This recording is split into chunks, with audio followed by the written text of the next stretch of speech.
Hey everybody, I'm going to make a short video on how to refinish a set of aluminum wheels.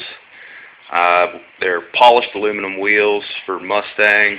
I picked them up off of Craigslist for about $300, and they got brand new tires on them. So I'm going to try to make them work.